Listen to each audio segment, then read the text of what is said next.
Hoeveel van julle ken die verhaal van The Mutiny on the Bounty? Nou die verhaal speel af daar in die eilande rondom Haiti. Ek kan nog onthou Yuri Ferreira jare gelede gesing het Haiti verre land, of het hy gesing Tahiti, ek weet ook nou nie eens meer mooi nie. Maar die verhaal speel af van 'n kaptein Bly wat 'n boot gehad het, 'n skip gevat het daar na daai eilande toe. En toe was daar 'n muitery op die boot gewees. En die muiters het die kaptein en 'n klomp mense afgesit. En hulle is met 'n bootjie, is hulle toe nou weg onder baie lewensgevaar. En die skip, die Bounty, het toe nou met die groep mense het hulle na 'n sekere eiland toe gevaar. Pitcairn eiland is die eiland. Daar gekom het hulle toe nou die skip uiteindelik nou maar afgebrand. En toe het hulle daar begin bly. En aanvanklik was dit 'n woeste storie gewees. Hulle het gedrink en dit was 'n slegte ervaring, mekaar doodgemaak, seergemaak. Dit was aaklig. Totdat 'n man met die naam van John Adams skielik vir hulle gesê het, maar kom ons lees die Bybel. Kom ons verander ons lewens en ons begin volgens hierdie Bybel lewe. En toe daardie groepie mense 'n klompie jare daarna opgepik is, dit was hier in die einde van die 18de eeu, begin van die 19de eeu, toe hulle opgepik is, toe is dit 'n rustige, vredevolle, liefdevolle Christengemeenskap. Hulle het tot bekering gekom, hulle het die Here gedien, en uiteindelik het daardie evangelie oor al daardie eilande versprei en het al daardie mense na die Here toe gekom. Daar sit 'n verstommende klomp krag in die woord van die Here. En ons is op hierdie Sondag en in hierdie week waarmee ons nou besig om te praat oor die krag van die woord van die Here. En die werk wat die woord van die Here in mense se lewens doen. En hoe oop is hy in jou lewe en hoe kragtig werk hy in jou lewe? Dis die groot vraag van waaroor dit gaan. Die Bybel is 'n verstommende boek. Vandat hy gepubliseer is tot vandag toe, was daar nog nooit 'n boek waarvan soveel eksemplare verkoop is soos die Bybel. Dit is verstommend. Elke keer as daar 'n nuwe vertaling van die Bybel op die mark kom, word hy onmiddellik 'n topverkoper, 'n bestseller, soos wat die Engelse sê. Ek lees in die verslag van die internasionale Bybelgenootskap dat hulle in 2005 24,3 miljoen Bybels versprei het. Net Bybelgedeeltes, nie die volle Bybel nie, oor die 370 miljoen eksemplare wat versprei is. Dis 'n verstommende hoeveelheid literatuur wat na mense toe uitgaan. En die verhale wat daarmee saamloop, julle kan maar vir die Gideons vra, hulle sal vir julle vertel van die wonderlikste verhale van wat Bybels in mense se lewens doen. Jean-Jacques Rousseau, hy was 'n filosoof wat gesê het, kyk, die tyd van geloof en godsdiens is heeltemal verby. Dit is net so, mense is rasionele wesens, hulle dink, daar is so 'n ding soos geloof sal nie meer bestaan nie. En hy het sy huis in Frankryk, waar hy gebly het, is vandag die hoofkwartier van die Franse Bybelgenootskap. Mens kan nie glo dat die ding so op sy kop gedraai het. Ek hoor eendag van die Gideons wat vir my vertel van 'n Gideon wat daar in Joubert Park in Johannesburg gekom het. En hy kom daar en daar's 'n klomp boemelaars en mense wat daar in die parkie rond lê. En hy vra of hulle nie Bybels wil hê nie. En niemand stel eintlik belang in 'n Bybel nie. En een ou sê toe, kan ek 'n Bybel kry? Ou sê vir hom, ja, jy is baie welkom om 'n Bybel te kry. Hy sê, as ek hom kry, kan ek hom rook. Die ou vra nou, maar wat bedoel jy, kan jy hom rook? Hy sê, nee, ek draai zolle. En dan rook ek het nou tabak, maar ek het nou nie papier nie. Kan ek daai Bybelse papier gebruik om zolle te maak en om te rook? En die Gideon dink so 'n oomblik en hy sê toe, nou maar goed, ek sal vir jou 'n Bybel gee en jy kan hom maar rook met een voorwaarde. Elke bladsy wat jy rook, moet jy eers lees. Nou, 'n paar weke later kom hy terug en hy kry dieselfde man, maar alles het verander. Die ou se gesindheid is anders, sy hele lewe het verander. Hy kan sommer sien, daar's 'n dramatiese verskil in sy lewe.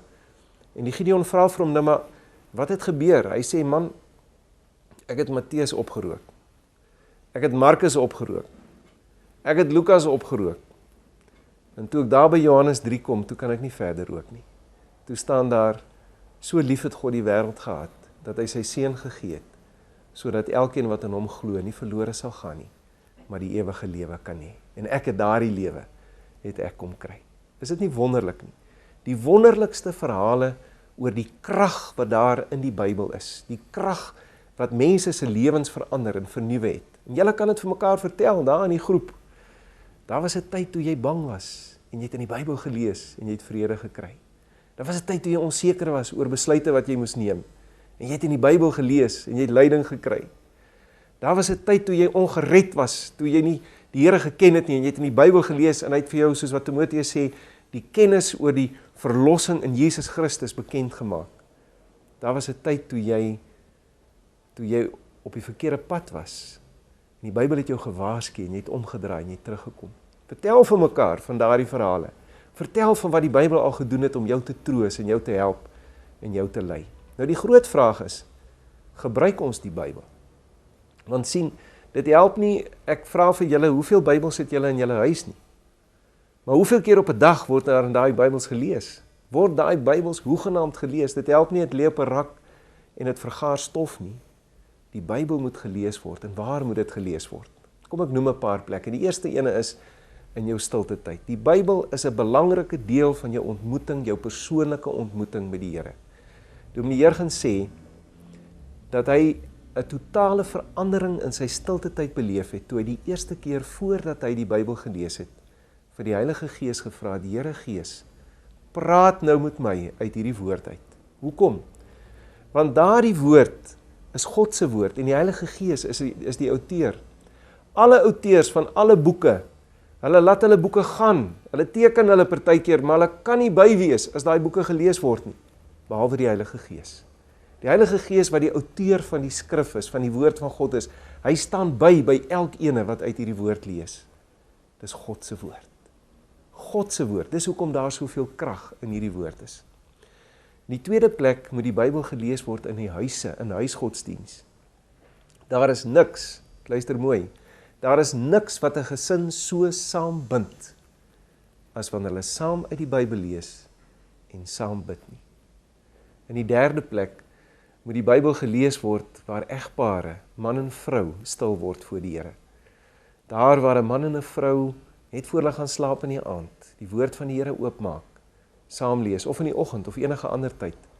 Ek sal nooit vergeet nie, my vriend Piet Lieneburg, ons was een keer op 'n staptoer saam met ons huweliksmaats, daar in die Mashatu Wildtuin in Botswana. In die aand, as ons gaan slaap in die tente, lê ons daar met ons, elkeen met ons olielampies, dan hoor ek hoe dreun Piet se basstem saggies, soos wat hy vir hom en Rita lees, en as hulle gaan saam bid.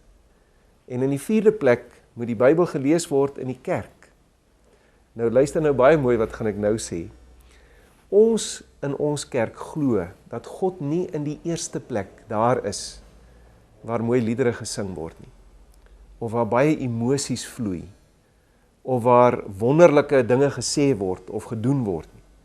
Ons glo dat God wel onder hierdie omstandighede daar is waar. Maar ons glo dat God in die eerste plek daar is, waar sy woord gelees en verkondig word. Calvin het gesê, onder die verkondiging van die evangelie, drup die bloed van Christus op die gemeente. As die woord van God teenwoordig is God daar en praat God met ons. So as die woord van die Here gelees word in die erediens, moet jy luister, want dis God self wat aan die woord kom. Kom ons gebruik ons Bybels, kom ons gebruik dit met 'n energie en met 'n entoesiasme, met 'n vreugde, want dis God se woord. Dis God wat met ons praat. In ons gebedswiel is ons hierdie week by skoonmaaktyd. Skoonmaaktyd, innerlike skoonmaaktyd beteken dat daar in my innerlike tuin gewerk moet word. En dit wat vuil en verkeerd is, moet weggevat word uit dit wat hier binne in my is. Professor Melanel sê, sonde is soos baard. Hy hou aan groei. En as jy hom nie gedurig gaan afskeer nie, gaan hy net al meer en meer en meer op jou begin is aanpak. En dit is soos wat dit is.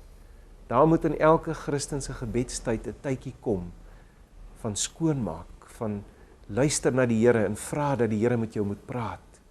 En dat hy jou moet reinig en skoonmaak en dat jy vergifnis by hom kan kry. Johannes 15 vers 3 sê, julle is alreeds skoon deur die woorde wat ek vir julle gesê het. Praat met mekaar daaroor, gesels lekker met mekaar daaroor, want dit is die grootste voorreg om te kan weet, ek staan skoon en rein voor die Here. Ek wil vir julle bid, kom ons maak ons oë toe. Ons wonderlike Here, Wat 'n voorreg om 'n Bybel in ons hande te kan neem wat die woord van God is. Wat 'n voorreg om te weet dat hierdie Bybel 'n kragtige, lewende, wonderlike boek is, wat vir ons soveel inspirasie, soveel lewe, soveel vreugde gee. Dankie Here. Help ons om daardie woord nie te verwaarloos nie, maar om dit te lees en te oordink en om dit toe te pas in ons lewens. Want ons weet, Here, ons het U nodig. Ons het U inspraak in ons lewe nodig en ons het 'n wonderlike boek waardeur U met ons praat. Help ons dat ons met respek en met oop harte na U woord sal luister. Ons bid dit in Jesus se naam. Amen.